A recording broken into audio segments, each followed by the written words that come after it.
Kundi la Houthi wa Yemen limedai kuwa limefanya shambulio dhidi ya meli ya kubeba mafuta ya Saudi Arabia katika bahari ya Shamu hii leo Jumatano, Agosti 5 mwaka 2026 karibu na pwani ya mji wa Yanbu, likisema kuwa limetumia makombora kadhaa ya masafa marefu kuilenga meli hiyo inayojulikana kwa jina la Wafa.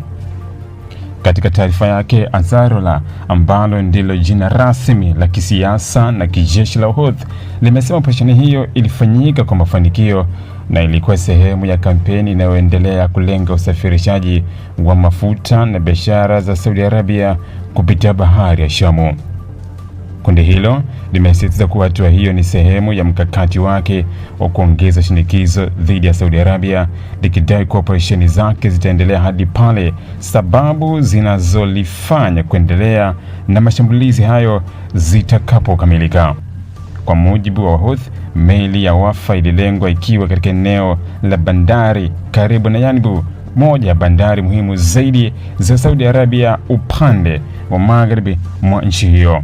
Yanbu ni kituo kikubwa cha usafirishaji wa mafuta ghafi na bidhaa za petroli kupitia bahari ya Shamu kuelekea masoko ya Ulaya, Asia na maeneo mengine duniani.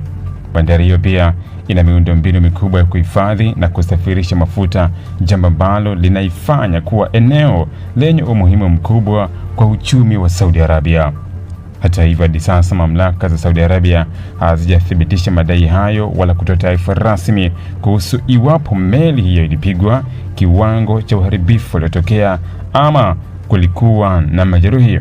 Vivyo hivyo, hakuna uthibitisho huru uliotolewa mara moja kuhusu tukio hilo, hali ambayo imeacha madai ya Houthi yakisubiri kuthibitishwa na vyanzo visivyoegemea upande wowote. Shambulio hilo linatajwa kutokea mwezi mmoja baada ya Houthi kutangaza kuanzisha kile walichokiita vizuizi vya majini dhidi ya usafirishaji wa Saudi Arabia katika bahari ya Shamu.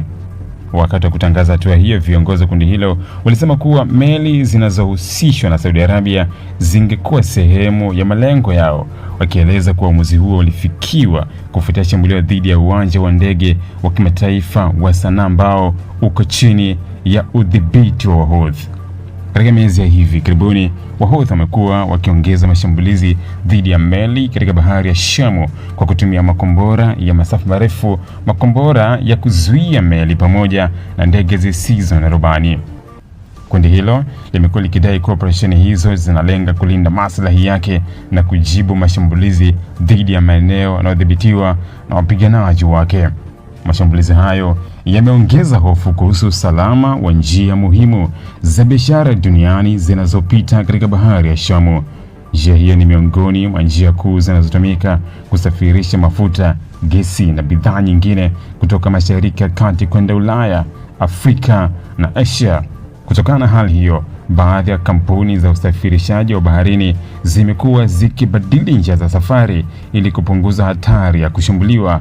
Wataalamu wa usalama wa baharini wanaonya kuwa mashambulizi yanayoendelea katika bahari ya Shamu yanaweza kusababisha athari kubwa kwa biashara ya kimataifa na kuongeza gharama za usafirishaji pamoja na bima za meli. Endapo hali hiyo itaendelea, inaweza kuathiri pia bei za mafuta katika soko la dunia kutokana na wasiwasi wa usalama katika moja njia muhimu zaidi za usafirishaji wa nishati.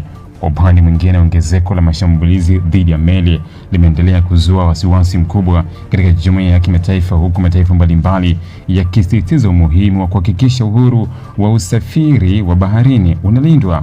Mataifa kadhaa yamekuwa yakifanya operesheni za kulinda meli za kibiashara zinazopita katika bahari ya Shamu kutokana na kuongezeka kwa vitisho na kiusalama.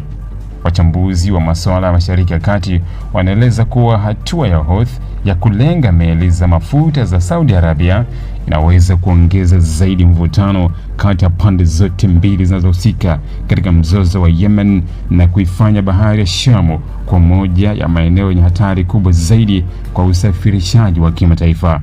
Pia wanaonya kuwa mashambulizi hayo yanaweza kuchochea hatua mpya za kijeshi au kidiplomasia kutoka kwa mataifa yanayolinda usafiri wa baharini katika eneo hilo. Ili kuwa mwanafamilia bora wa Global TV, usisahau kusubscribe, like, kushare na kucomment. Baada ya kusubscribe, bonyeza alama ya kengele ili kupata taarifa kwa kila video inayopanda Global TV Online.